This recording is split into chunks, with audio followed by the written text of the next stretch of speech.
Brahma said. Being thus eulogized and having heard her words, Shiva, favorably disposed to the devotees, became highly pleased. Her body, originally clad in barks of trees and deer hide, had by this time been completely covered by clusters of renated hair hanging down from the head, and her face appeared like a lotus threatened by frost. On seeing her, Shiva melted with pity and said to her. Shiva said, "O gentle lady, I am delighted by your great penance and this eulogy. O auspiciously intelligent woman, you can choose your boon. Whatever boon seems to be useful to you and is desired by you, I shall grant it to you." "I am delighted by your rites," Brahma said. On hearing these words of Shiva, who was delighted, Sandhya was highly pleased, and she said after repeated obeisance. Sandhya said, "O Lord Shiva, if I am to be favored with a boon, if I am considered worthy of receiving a boon, if I am purified of that sin, if the Lord is delighted with my penance, let the first boon chosen by me be granted.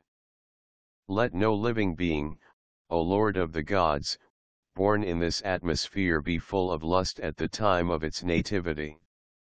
This is another boon chosen by me, that no other woman shall become so famous in the three worlds as I have become or shall become.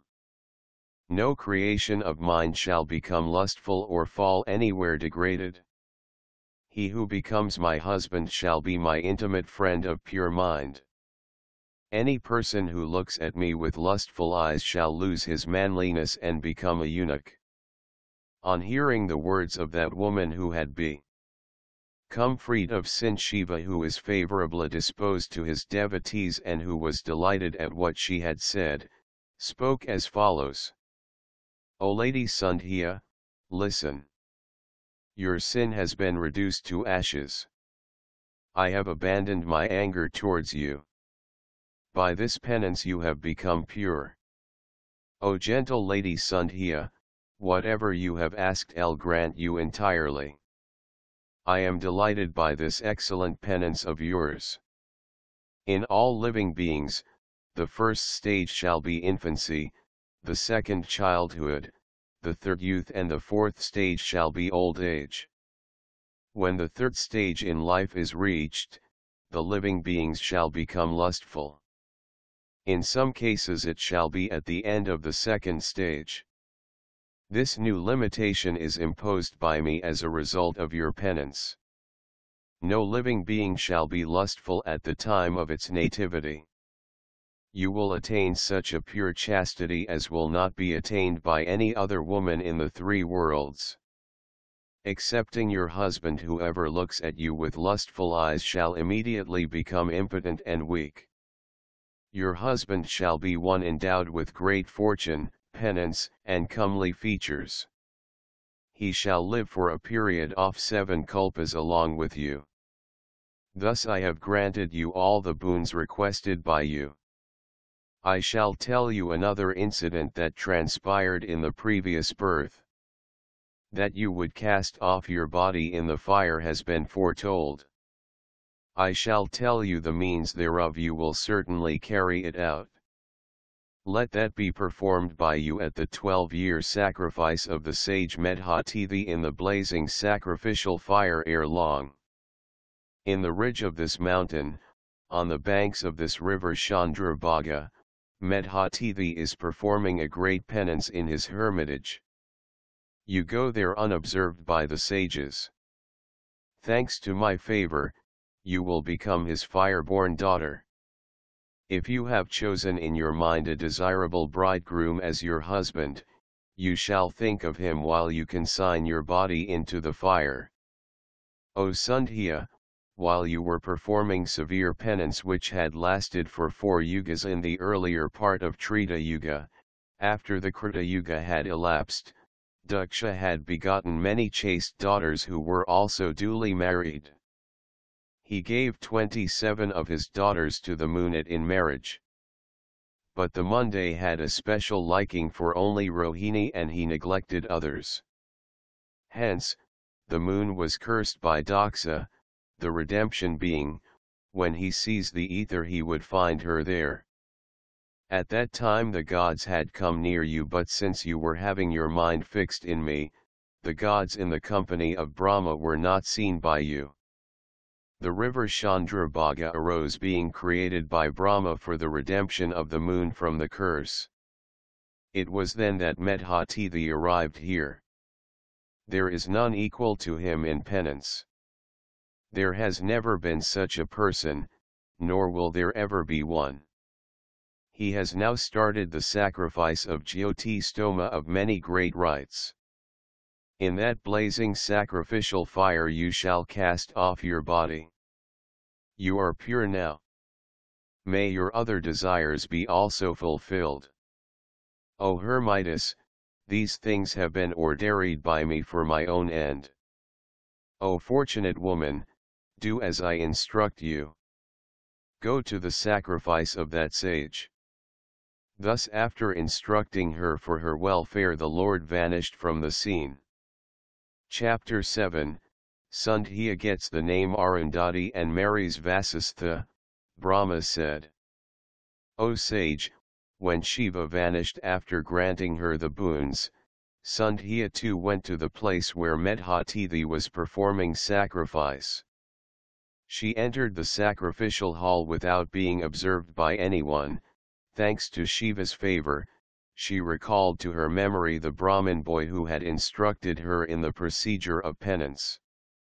O great sage, at the bidding of Brahma, Vasistha had assumed the guise of a Brahmin boy and instructed her in the rites of penance.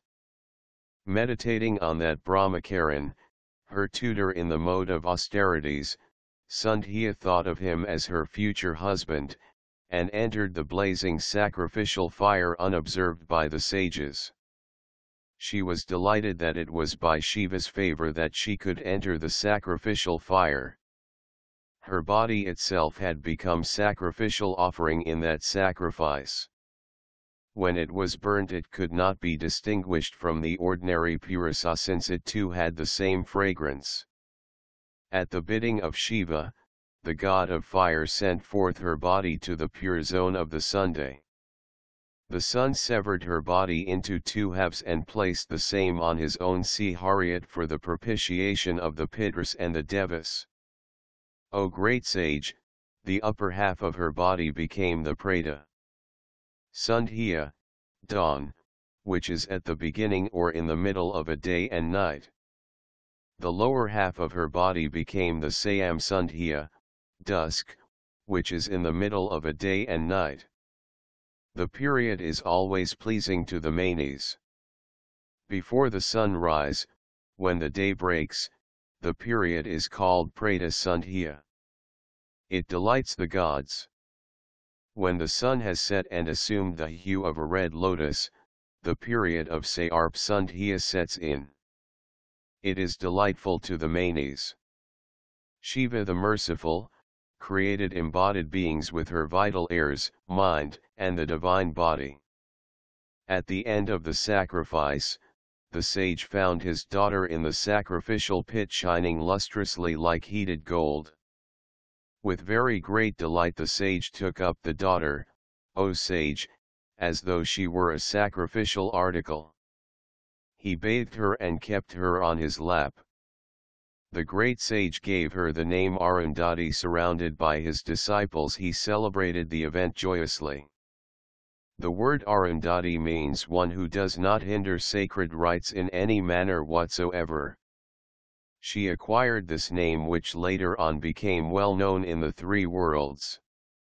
O celestial sage, that sage concluded the sacrifice with great contentment and was delighted at the acquisition of a daughter.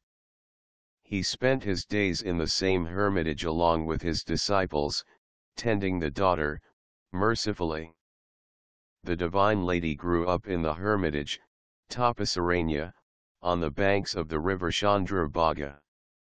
When she reached her 5th year, the chaste lady sanctified the environs of the Tapasaranya and the river Chandrabhaga, by virtue of her good qualities.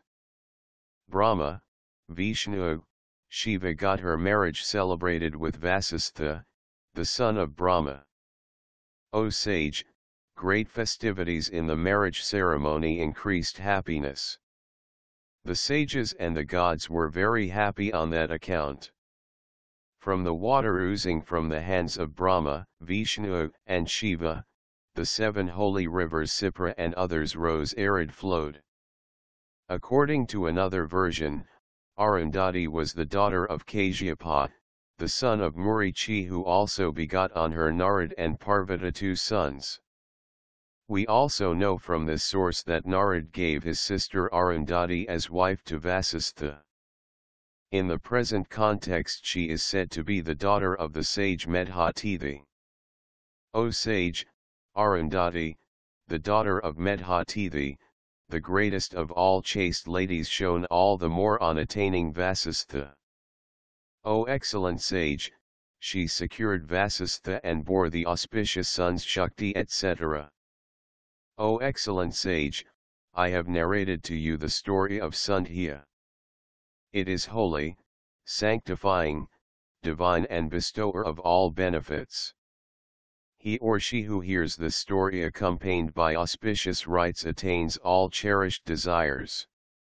There is no doubt about it. Chapter 8, the description of the form and features of Vasunt. Sutta said I. After hearing the words of Brahma, Prajapati, Narad became delighted in his mind and spoke these words. Narad said, O Brahma, the great disciple of Vishnu, endowed with great intellect, you are a blessed devotee of Shiva and a guide to the understanding of the great principle. You have narrated the divine story of Arundhati and her previous form. It increases our devotion to Shiva. Now, O knower of virtue, please tell me the excellent story of Shiva, that quells all sins and is very excellent bestower of all auspicious benefits. When Kama was delighted after taking a wife to himself, when Sandhya had gone to perform penance and when others had also left, what happened? Sutta said. On hearing the words of that sage of magnanimous soul, Brahma became more pleased and spoke as follows. Brahma said, O great Brahman, Narad, listen with devotion to the auspicious story of Shiva's divine sports. You are a blessed devotee of Shiva. O dear one, since I vanished from that place highly distressed by the poisonous words of Shiva, I had been thinking about that alone, since I had been in delusion still. After thinking about it for a long time I began to nurse malicious grudge against Shiva, here again being deluded by Shiva's Maya. I shall explain it to you. Listen. Then I went to the place where Daksha and others were present. On seeing Kama in the company of Ruti I was a little elated. O Narad, addressing Daksha and the other sons I spoke these words, deluded by Shiva's illusion. O Daksha, O Murichi, and others, my sons, listen to my words. After hearing you shall all find out a remedy for dispelling my distress. Taking into consideration the only fact of harboring a desire for woman, Shiva despised me and you. It is because he is a great yogin that he reproached us much. Hence I am greatly distressed and I do not get mental peace at all. Such an effort must definitely be made as would make him take a wife unto himself. R shall become happy and be free from misery when he takes a wife unto himself. But on reflection I feel that it is impossible to realize the accomplishment of this desire. Taking into consideration the only fact that I harbored a desire for woman, Shiva rebuked me in the presence of sages.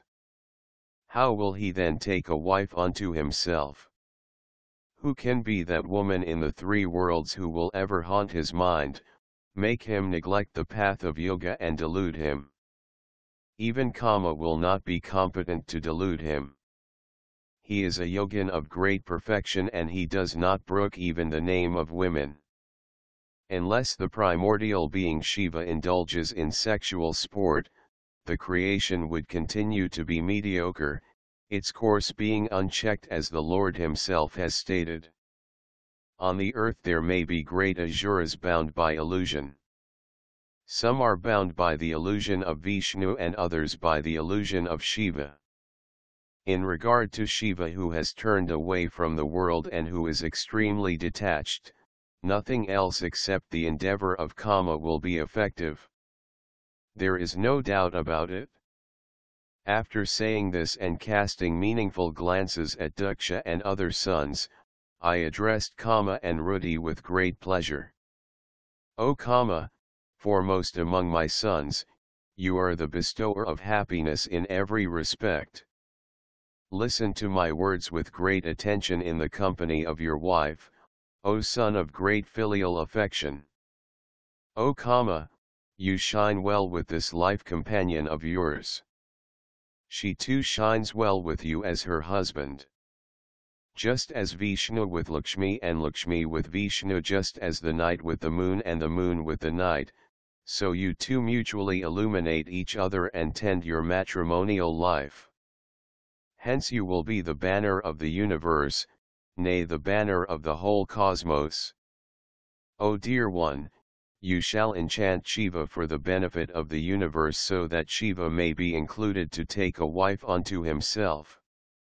In a secluded or in a crowded place, on mountains, or in lakes, wherever Shiva goes, you shall follow him along with your mistress and charm him who has controlled himself and who is averse to women. Excepting you there is no one to delude him. O Kama, it is only when Shiva falls in love that you will get redemption from the course. Hence do what is good for you. Lord Shiva as a noble being shall save you only when he falls in love and aspires for a wife. Hence with your wife to help you, strive to captivate Shiva. Earn the laurels of the universe after charming him. On hearing these words of mine, who am his father and the Lord of the universe, Kama spoke these words to me, the Lord of all the worlds. Kama said, O Lord, I shall cause the delusion of Shiva at your bidding, but my prime weapon is a woman. Hence, O Lord, you shall create a comely maiden. O Creator, arrange for the way how Shiva has to be further enchanted after he has been deluded by me. Brahma said. When Kama put forward the suggestion, I, the Creator, and the Prajapati, Daksha, considered the matter by whom is he to be enamored. While I was agitated with this thought, I heaved a deep sigh from which spring cropped fully bedecked with clusters of flowers. He was like a red lotus.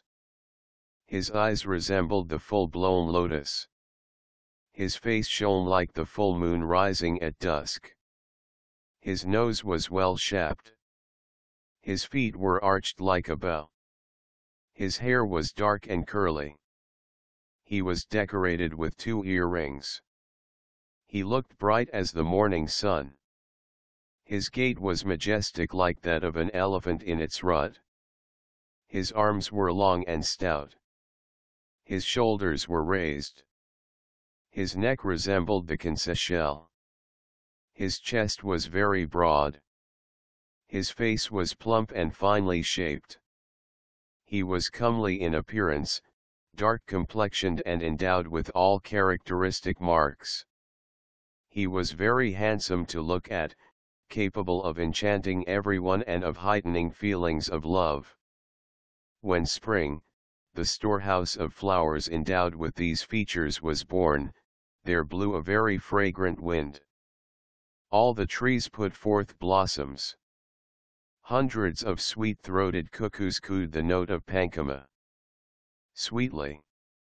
The clean and clear lakes abounded in full-blown lotuses. On seeing such an excellent being born thus, I, Brahma, Hiranyagarbha, spoke these sweet words to Kama. O God, thus a constant companion for you has come to exist. He too resembles you. He will render favorable service unto you. Just as the wind, the friend of fire, helps it everywhere, so also this spring will always help you. Since he is the final cause for a permanent abode, after marriage, let him be known as Vasunt. His duty is to follow you and to delight all people. Let the Malaya breeze, the elegance of your person, be your constant companion as he remains under your control. The feminine coquettish gestures like the affected indifference in amorous dalliance and the 64 fine arts shall be the friends of your wife Rudi in the same manner as there are your friends. O Kama, in the company of Rudi and these companions, Vasunt, and others, you shall exert yourself in charming Lord Shiva. O dear one, I shall conceive and create that lovely woman who will finally captivate. When Kama was thus addressed by me, Brahma, he was delighted and he fell at my feet along with his wife and offered obeisance. He bowed to Daksha and paid respects to my mental sons. He then went to the place where Shiva, the Supreme Soul had gone. Chapter 9, The Power of Kama and the Birth of His Attendants. Brahma said, O great sage, when Kama went to Shiva's abode along with his attendants, an adversely surprising incident occurred, to which listen please. After going there, the heroic Kama, competent to enchant others, spread all his wiles and charmed all living beings. O sage, Spring too showed his prowess in order to delude Shiva. All the trees simultaneously bloomed. Kama and Rudi played many a trick. All living beings fell victims of their wiles, but not Shiva, the lord of Ganas. O sage, the efforts of Kama, who was accompanied by Spring, were futile. He returned to his residence being cured of his arrogance. O sage, Kama saluted me, and bereft of arrogance and completely despondent he told me in faltering voice. Kama said, O Brahma, Shiva, an expert in yogic practices, cannot be charmed. Neither I nor anyone else has the power to enchant Shiva. O Brahma, different tricks were tried by me and my friends as well as by Rudi. All those became futile in regard to Shiva. O Brahma, listen to the different kinds of efforts undertaken by us in trying to enchant him, and the manner we did them I shall explain, O sage. O. When Shiva was in the state of trance with full control of senses, I tried to agitate him, the three-eyed Lord Shiva, through the fragrant cool breeze that blew with force and that usually thrilled everyone. I lifted up my bow and fitted my reputed 5 arrows. Going round him I tried to enchant him. Even as I entered the zone, the living beings fell into my power, but Lord Shiva and his gal, as were not moved at all. O Brahma, when Shiva went to the Himalayan ridge, Rudi, Spring, and I reached the place. Wherever he went, whether on Marunagaksara or Kailasa, I too went there immediately. Whenever Shiva was out of samadhi, I used to place a pair of Chakravaka birds in front of him. O Brahma, those birds exhibited diverse gestures of amorous dalliance with brows and other limbs. Many pairs of deer and birds, playing about in front of the great Lord Shiva, indeed exhibited many gestures of love to excite him. Pairs of peacocks exhibited various gestures of pleasing eagerness with their gambolling tricks at his sides and in front of him. Never did my arrow find any vulnerable point in him. O Lord of the worlds, I tell you the truth. I am incompetent to enthrall him. Spring too did the needful in enchanting him. Listen to it, O fortunate being. I tell you the truth, truth alone. Oh, the he caused bloom in the place where as Kampakas, Kesaras, Karabakas etc. the various kinds of flowers to Shiva was stationed flowers such Punnagas, Ketakas, Malikas. He made the lakes abounding in full-blown lotuses in the hermitage of Shiva, very fragrant by causing Malaya breezes to blow. He made creepers full of flowers twine round trees as if resting on their laps with great attachment. Seedlings of datura were scattered to beautify the place. On seeing the trees abounding in beautiful flowers rustling in the fragrant breeze, even the sages became slaves of Kama. Then what about other, ordinary mortals? In spite of all these, no cause of deflection from steadiness was seen in Shiva, who did not evince any sentimental feeling, not even anger towards me. On seeing these and realizing his ideal conception, I am averse to any further attempt at deluding Shiva. This is my firm opinion that I tell you. When he finally eschews samadhi, we cannot even stand in his presence, within sight. Who can think of charming him? O Brahma, who can stand facing him with eyes blazing like fire and as fearful as flocks of large alligators or a homed animal? Brahma said. On hearing these words of Kama, I, the four-faced Lord, though desirous of saying something, did not say anything and was agitated with anxious thoughts. On hearing the words of Kama, am incompetent to enchant Shiva, O sage, I heaved a deep sigh due to extreme sorrow. The gusts of wind generated by my deep sighs were of various forms and very violent. They were tremulous and terrible and appeared to have shaking tongues, of flames. They played on different musical instruments, drums etc. of terrible nature and of loud sound.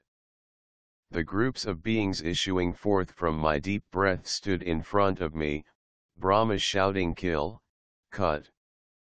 While they were shouting kill cut, Kama heard those words and began to speak to me. O Brahmanical sage, on seeing the groups of beings, Kama stopped them and on their presence, said. Kama said, O Brahma, O Lord of subjects, O initiator of all creations, who are these terrible, awful heroes?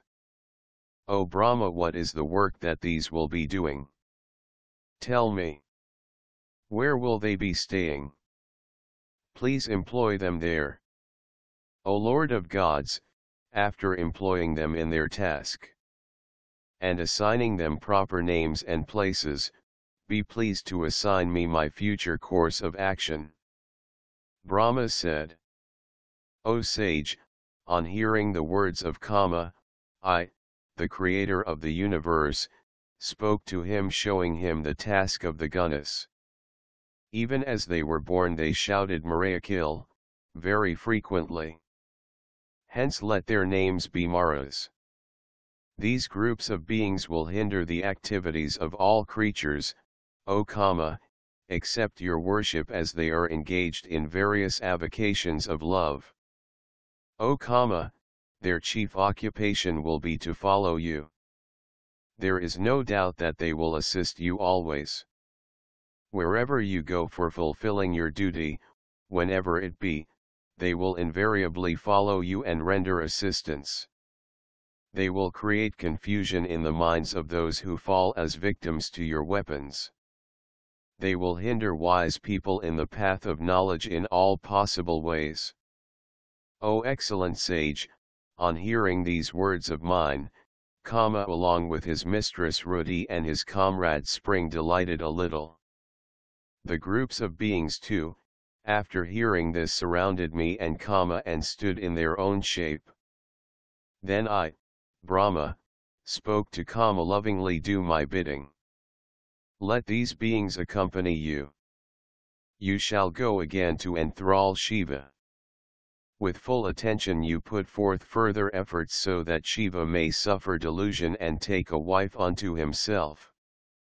O celestial sage, on hearing these words, humbly paid homage to me and considering the gravity of the matter spoke to me again. Said, I have already made sufficient efforts in this matter of enchanting him. The delusion could not be effected. Nor it is going to take place now. Nor will it ever take place. Acting on your directive after giving it the due honor and after visiting my troops I shall go again with all pomp and show. But I am certain that he will not be deluded. O Brahma, I have fears that he may reduce me to ashes. O great sage, after saying thus, accompanied by Vasunt and Ruti started with his troops to the abode of Shiva, despite the fear lurking in his mind. Employed all his wiles as before. Vasunt too employed various means, racking his brain in diverse ways. He used many tactics. His troops too tried their best. But Shiva, the great soul, was not afflicted the least. Then returned to my abode.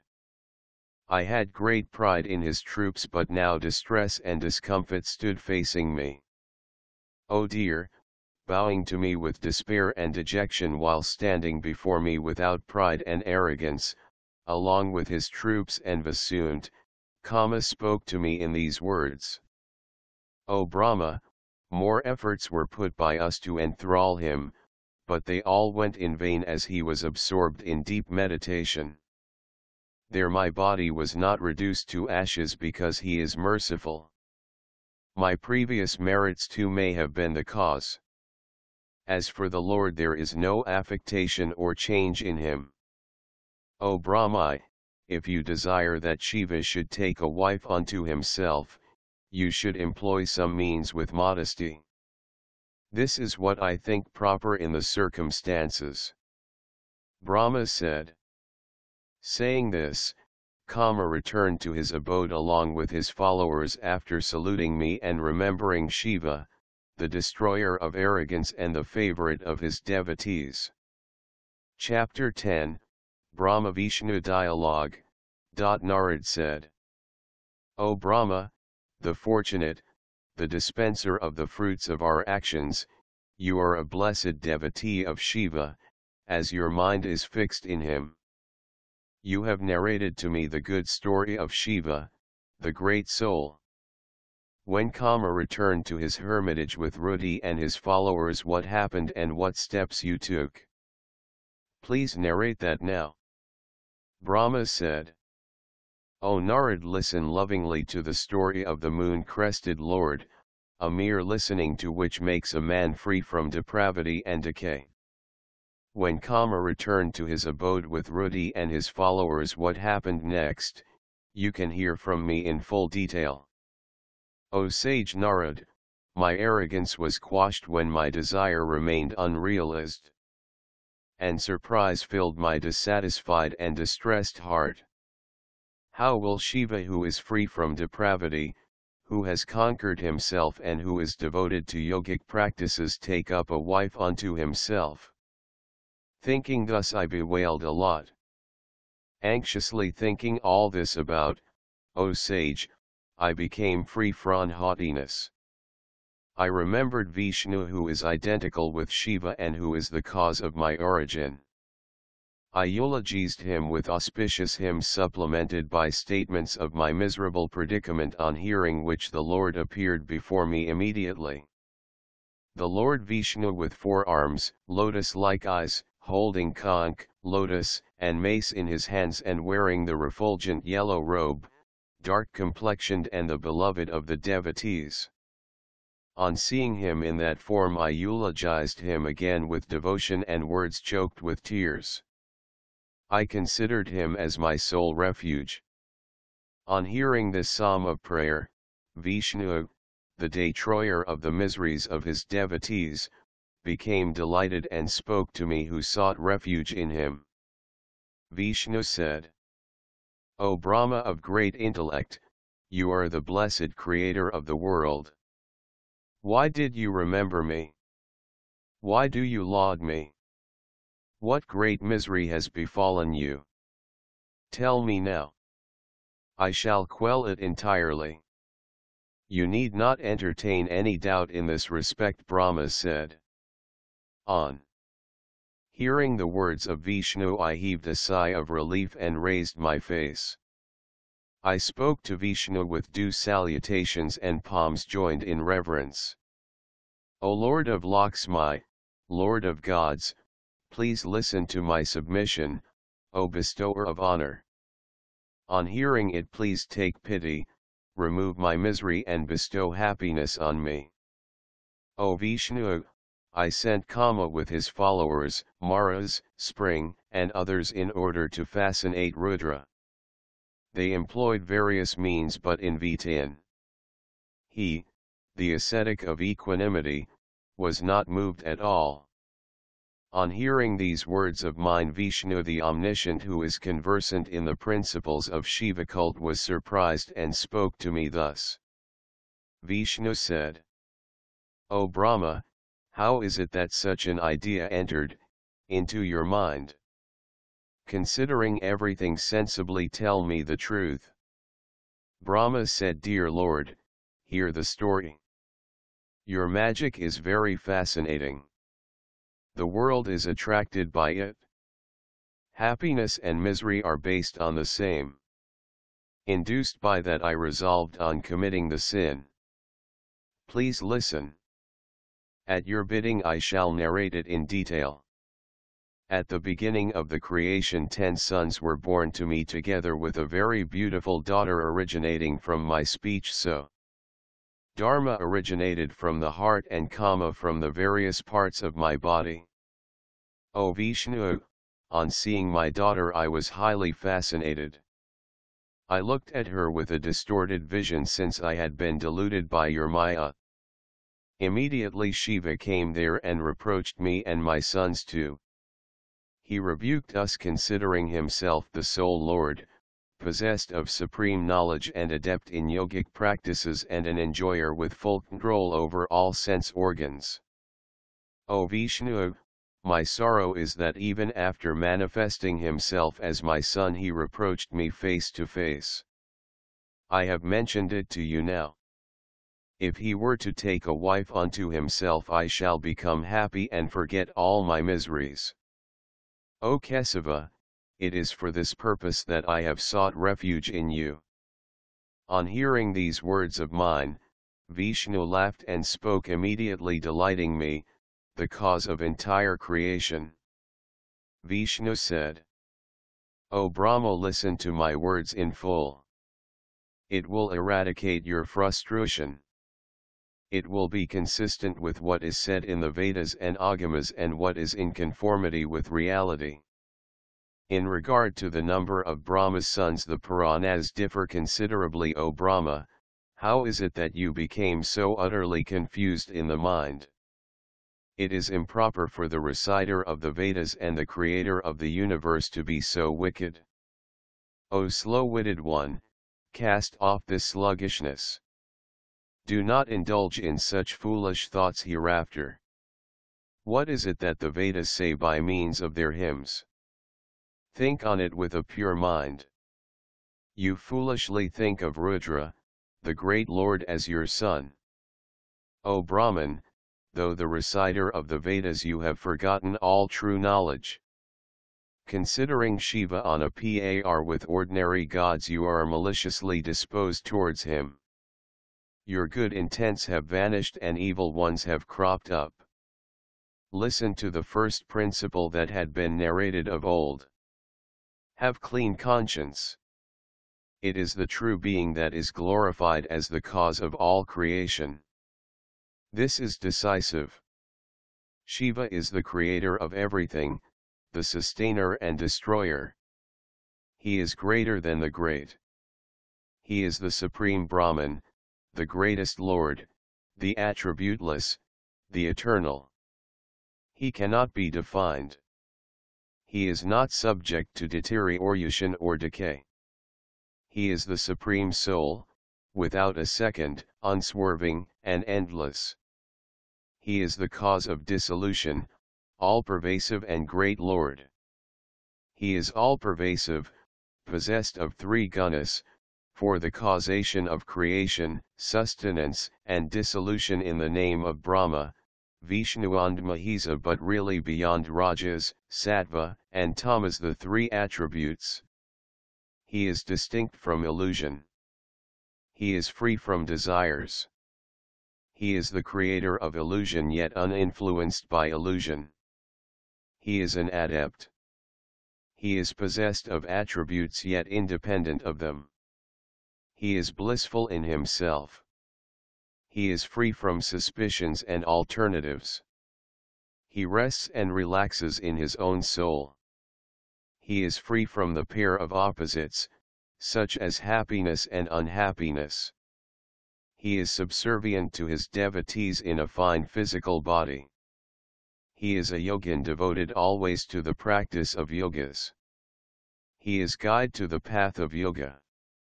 He is the Lord of the worlds and the destroyer of arrogance.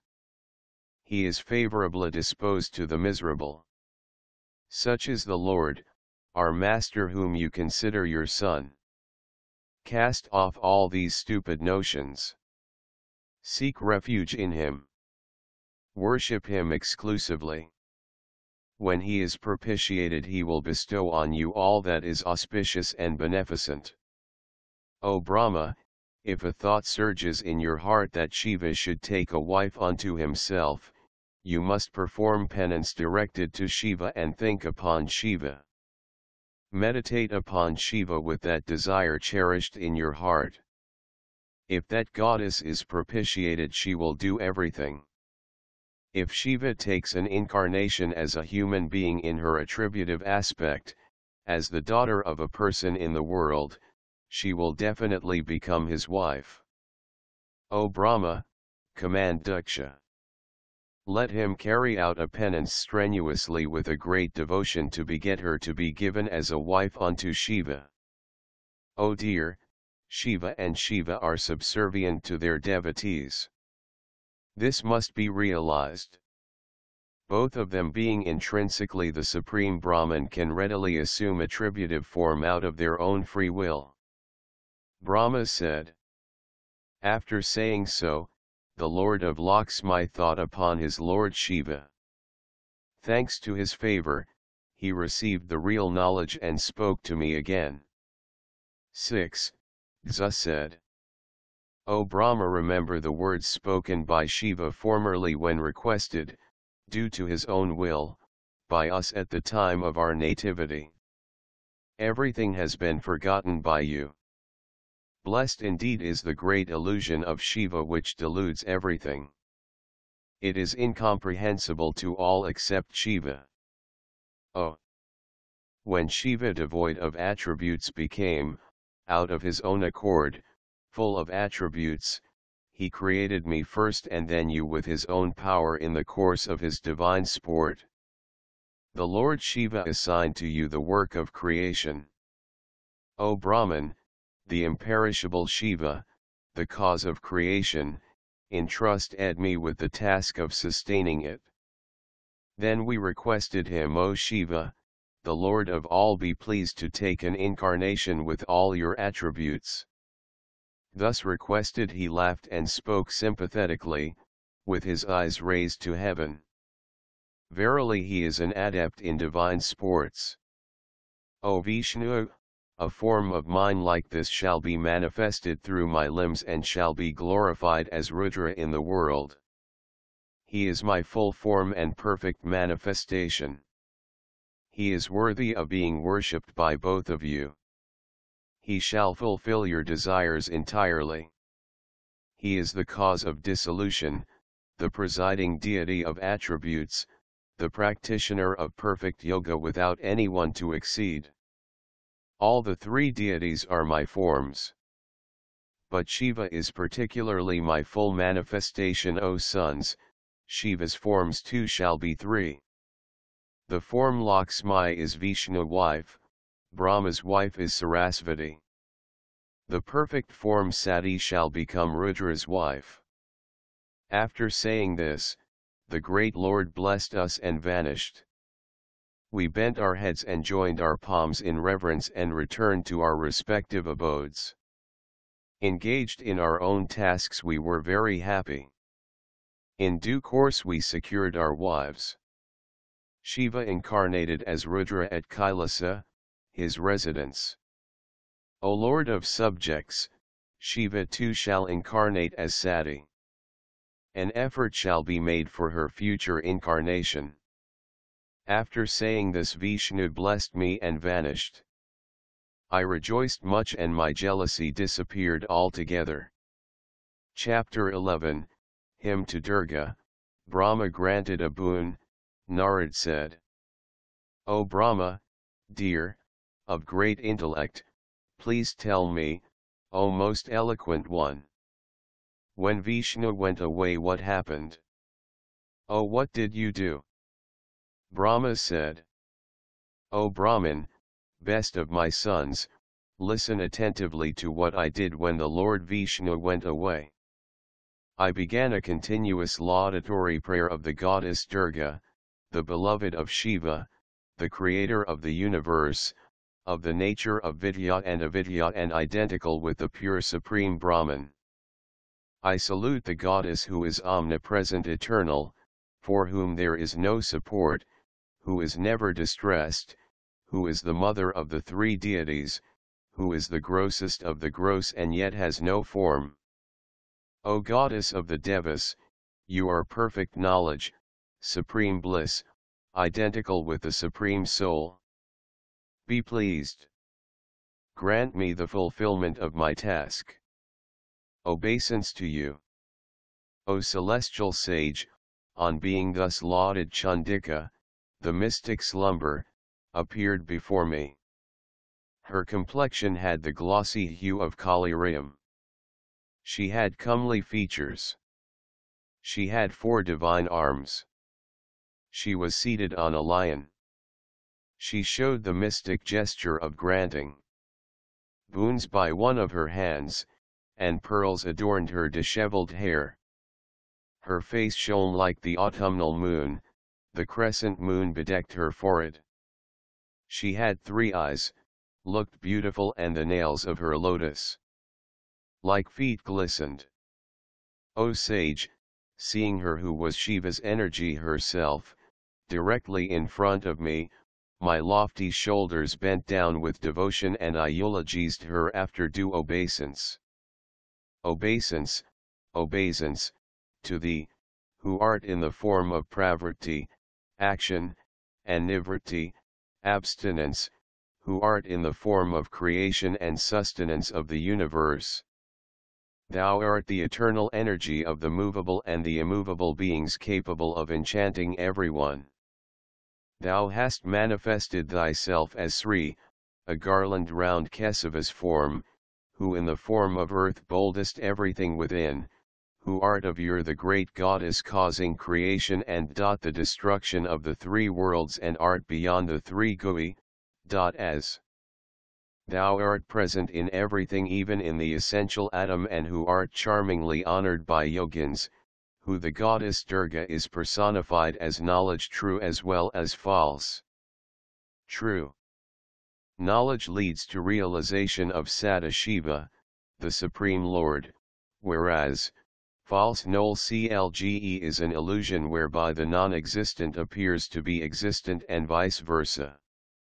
Art perceivable in the hearts of the yogins purified by restraints, as well as in the path of their meditation.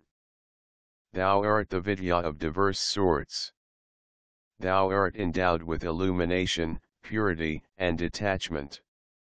Thou assumest Kutastha, perpetually immovable, Avyakta, unmanifest, and Ananta, infinite, form, and thou art the eternal time holding all the worlds. O Shiva, thou art the prime cause of the 3 gunas and art still beyond them. But in conjunction with the gunas, thou certainly infusest the seed of change in very matter. Thou art the 4th to the 3 gunas, viz. Sattva, Rajas, and Tamas, but devoid of their depravity, though these originate from thee. Thou createst, protectest and devourest the whole universe within and without, having 3GUQ.AS as its only cause. I pay my homage to thee, O Shiva's consort, for the eternal welfare of the universe. O seat of all the worlds, thou art knowable as well as knowledge thyself. On hearing these words of mine uttered like the words of ordinary people, Kali, the conceiver of the worlds, told me, the creator of the worlds, in words full of love. The goddess said, O Brahman, why was I lauded by you? If you have been slighted by anyone, please mention it quickly to me. When I have personally appeared, the realization of your desires is certain. Hence let me know your desires. I shall certainly fulfill them. Brahma said, O goddess, be pleased with me and listen.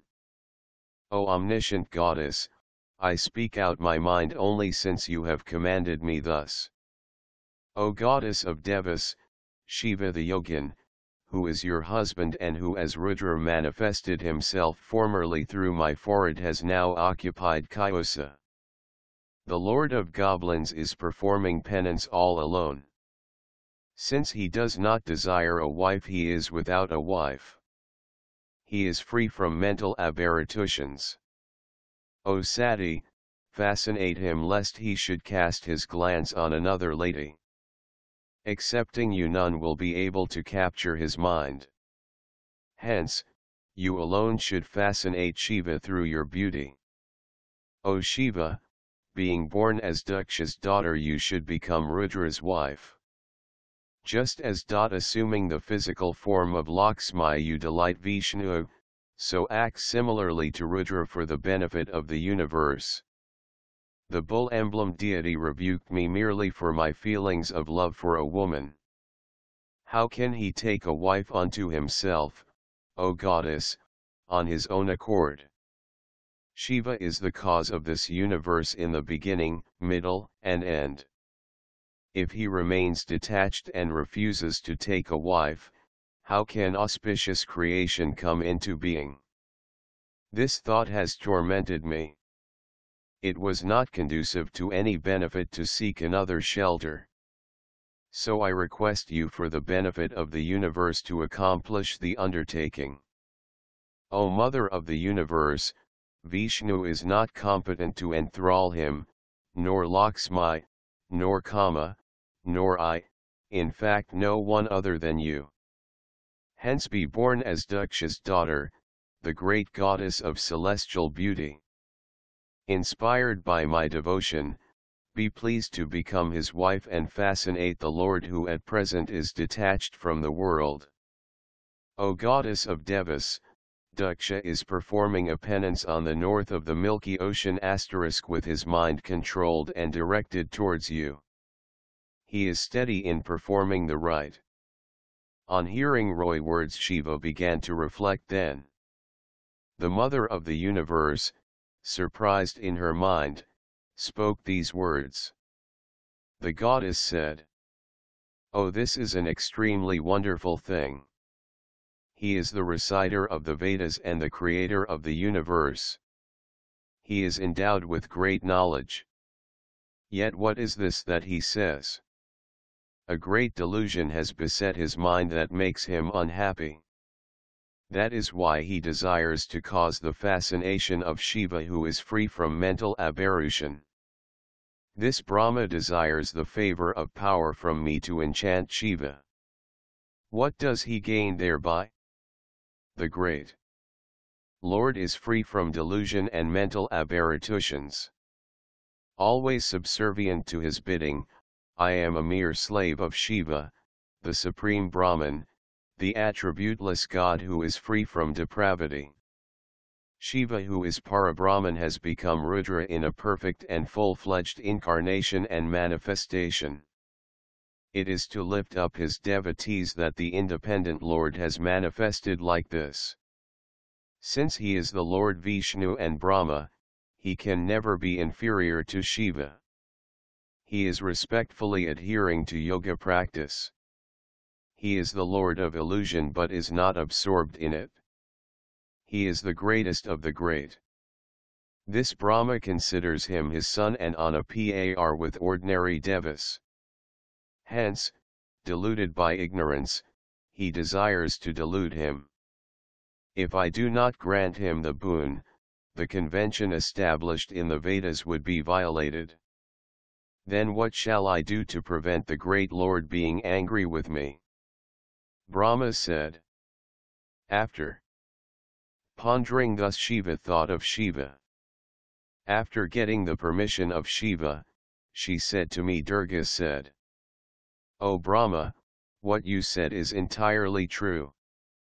There is no other lady to fascinate Shiva. A great truth has been pointed out by you that if Shiva does not take a wife unto himself, the creation cannot continue long. I too had been endeavoring to enchant this great Lord. After your request my efforts shall be redoubled. I shall so endeavor that Shiva should take a wife unto himself, being thus deluded himself, O Brahma. I shall take up the body of Sati and be subservient to him even as Lakshmi the goddess of fortune is the beloved of Vishnu. O Brahma, thanks to his own favor I shall so endeavor as to make him subservient to me always. O Brahma, being born of Daksha's wife in the from of Sati I shall duly honor Shiva with my sports. Just as ordinary mortals on the earth are subservient to their women folk, so also Shiva shall be subservient to a woman due to my ardent devotion. Brahma said after addressing me thus, Shiva, the mother of the universe, vanished from the scene even as I was watching her. When she had vanished, I, the grandfather of the worlds, went to my sons and narrated to them everything. Chapter 12, Daksha granted the boon. Narad said, O Brahma, the sinless and the intelligent one, you have splendidly narrated the story of Shiva and Shiva. My life has been sanctified. This is conducive to my benefit. Now please tell me, what the boon was that Daksha, with steady sacred rites and austere penance, secured from the goddess, and how she became Daksha's daughter. Brahma said, O Narad, listen. You are blessed. You are revered by all sages with devotion. Hear how with good sacred rites, Daksha performed penance and secured boons. At my bidding, the intelligent Daksha the great chief controlled his mind and went to worship the goddess, the mother of the universe, with that cherished desire. He went to the northern shore of the ocean of milk and began to perform the penance, keeping the mother of the universe in his heart. He wished to see the goddess in person. For 3,000 divine years he performed the penance with good sacred rites, controlling his mind and keeping himself pure. For some years, he sustained himself on taking in only air, abstaining from food, for some years taking only water and for some years taking only leaves as food. Thus he spent the time meditating upon the goddess in cosmic form. He was intensively devoted to the meditation of the goddess. He was engaged in the penance for a long time. With sacred rites and various restraints he worshipped the goddess. O excellent sage, then Shiva appeared in person to Daksha, who maintained all restraints, yama etc., and worshipped the mother of the universe. On seeing the mother of the universe cosmic in form, Daksha the lord of the subjects considered himself well rewarded. With various sorts of prayer he eulogized and bowed to the goddess mother of the universe, Kalika seated on a lion, dark complexioned, with 4 arms and beautiful face, the bestower of the boon, the abode of safety, holding a blue lotus and the sword in her hands, comely with reddish eyes and with beautiful disheveled hair. Daksha said, Obeisance to thee, O great goddess, mother of the universe, wielding the great illusion, the ruler of the universe. It is with great favor that thou showed thy own body to me. Be pleased, O primordial goddess, be pleased, O goddess in the form of Shiva, be pleased, O bestower of boons, to the devotees, obeisance be to thee, O wielder of illusion over the universe. Brahma said, O sage, thus eulogized by Daksha of purified soul, the goddess spoke to Daksha, although she knew what his desire was. The goddess said, O Daksha, I am very much delighted by your great devotion. Choose a boon according to your desire. There is nothing which shall not be granted to you. Brahma said. On hearing the words of the Mother of the Universe, Daksha Prajapati was very happy, and he said to Shiva after bowing to her frequently. Daksha said, O wielder of great illusion, O Mother of the Universe, if you wish to grant me any boon, please listen to my words with pleasure. Be pleased to fulfill my desire. My Lord and Master Shiva has manifested himself as Brahma's son in the name of Rudra. He is the perfect and full-fledged incarnation of the Supreme Soul. You have not so far incarnated. Who will be his wife? Hence, O Shiva, take an incarnation on the earth and fascinate the great Lord. Excepting you, no other lady will ever be competent to enthrall him, hence be born as my daughter and become Shiva's consort. Exhibiting your divine sports as this, O goddess, you be the enchantress of Shiva, this is the only boon crave of you. I speak out the truth to you. This fulfills my own interests. Indeed, it fulfills the interests of all the worlds as well as those of Brahma, Vishnu, and Shiva. Hence I have been induced by Brahma in this direction. Brahma said. On hearing these words of Daksha, the Mother of the Universe replied smilingly after thinking on Shiva. The goddess said, Dear one, O Daksha Prajapati, listen to my weighty words. I tell you the truth. I am much delighted by your devotion. I shall bestow everything. Subservient to your devotion, O Daksha, I, the great goddess, shall be born of your wife as your daughter. There is no doubt in this. O sinless one, I shall perform a penance strenuously and shall become Shiva's wife, after I have secured a boon from him to that effect. Otherwise there is no chance of the fulfillment of the object. The Lord is free from all aberrations. He is the full incarnation of Sadashiva, worthy of being served by Brahma and Vishnu. I am his slave forever, his beloved in every birth, incarnation. Shiva, who manifests himself in many forms, is indeed my master. It was by his favor that he manifested through the eyebrows of Braluna. I too shall incarnate by his favor and at his bidding. O dear one, go back to your residence. I have known my mission. Born as your daughter, ere long I shall be Shiva's wife. Having spoken these splendid words, she sought and obtained Shiva's permission through mental communion. While thinking on Shiva's lotus-like feet, the goddess spoke as follows. But O Prajapati, you have to take a vow. It is a precondition. I shall tell you. It is true, never false, please understand. If in future you were to be less respectful to me, I will cast off my body. I shall withdraw myself to my soul or take to another form. It is true. O Daksha, this boon has been granted to you. At every creation I shall be born as your daughter and become the beloved of Shiva. Brahma said.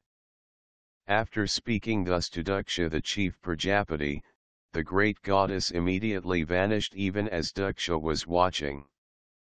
When she had vanished, Daksha returned to his hermitage. He rejoiced because he knew that the great goddess would become his daughter.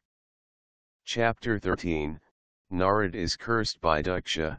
Narad said, O Brahma of great intelligence, O eloquent one, please tell us what happened after Daksha went home with great delight.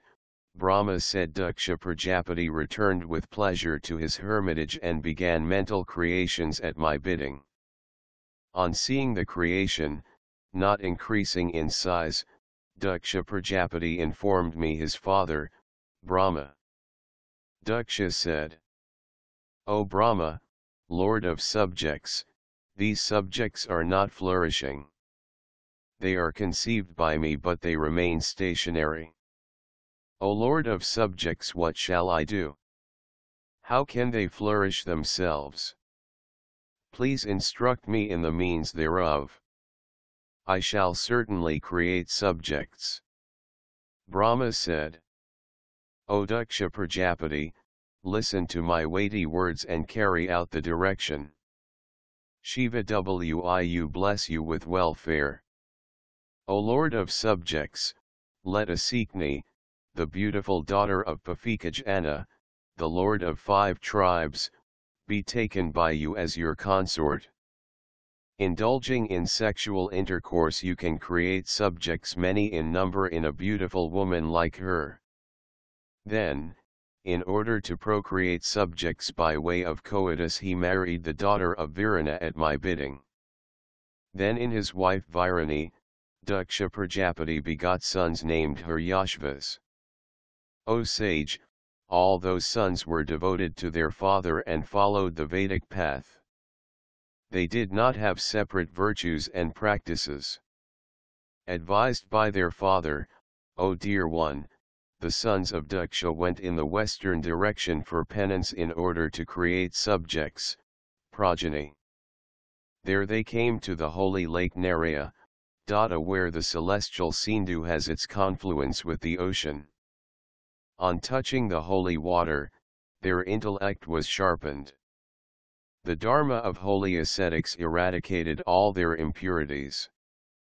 For making progenies flourish, the excellent sons of Daksha, fettered by the command of their father, began to perform tapas with steady resolve. O Narad, you came to know that they were performing penance for the sake of creation. You realized the intention of Vishnu T2 and went there.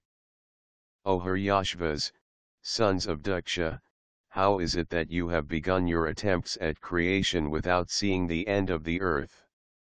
So you asked them with respect. They heard what you said eagerly. With their minds fixed on creation they deliberated on the proposal. How can a person begin the work of creation putting faith in the Gunas alone if he does not know the command of the Father of sacred texts, which implies, turning back? Having made up their minds unanimously, the intelligent sons bowed to you and circumambulated. They then proceeded ahead on a path never to turn back. O sage Narad, with your mind fixed on Shiva, and desirous of carrying out his orders, you went to various worlds without any mental aberration. Haryashvas were the sons of the patriarch Daksha, 5,000 in number, begotten by him for the purpose of peopling the earth. The sage Narad dissuaded them from producing offspring and they dispersed themselves through the regions and never returned. When much time elapsed, my son Prajapati heard that the extinction of his sons was due to Narad and became distressed. He frequently mused like this: a multitude of sons brings only disaster. Daksha, who was deluded by Shiva's illusion, bewailed thus in many ways. I went over to him and consoled my son Daksha out of love and reminded him that fate is all-powerful. I pointed out the way to calmness. On being consoled by me, Daksha begot 1,000 sons named Sabalasvas in the daughter of Pafi Kajana. At the bidding of their father, they too reached the place where their elder brothers, the Siddhas, had gone with the same steady resolve in the creation of subjects. At the very touch of waters of the Nadayal, a lake, they too had their sins quelled and became purified. They performed penance, strenuously repeating many mantras and performing sacred rites.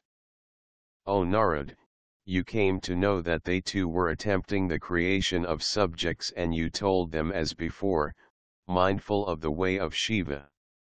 O sage, of beneficent sight, you showed them the path followed by their brothers.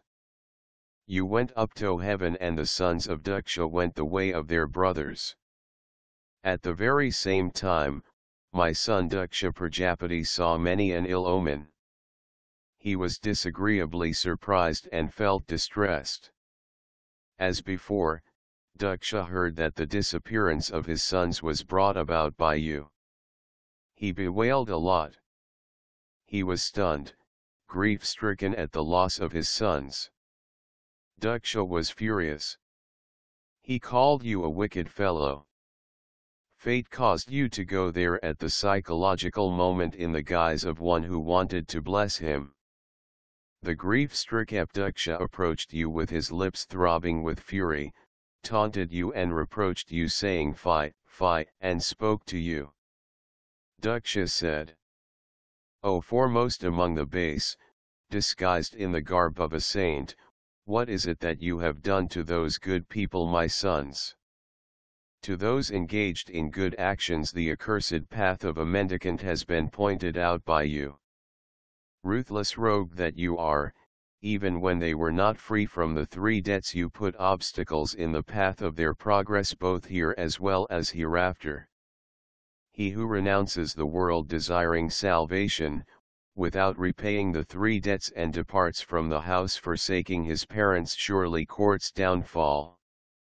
You are unkind, shameless, distorter of the tender intellect of children, and a destroyer of fame. Why do you, a foolish fellow, move about among the attendants of Vishnu in vain? Frequently you have committed offences against me, O basest of the base. Hence, roaming ever in the worlds, your feet will never be steady anywhere. Grief-stricken Daksha cursed you thus, you who are honoured by saints. It was Shiva's power of delusion that prevented him from understanding the will of Isvara. Without your mind being affected the least, you accepted the curse. All saintly Brahmanical saints forbear thus.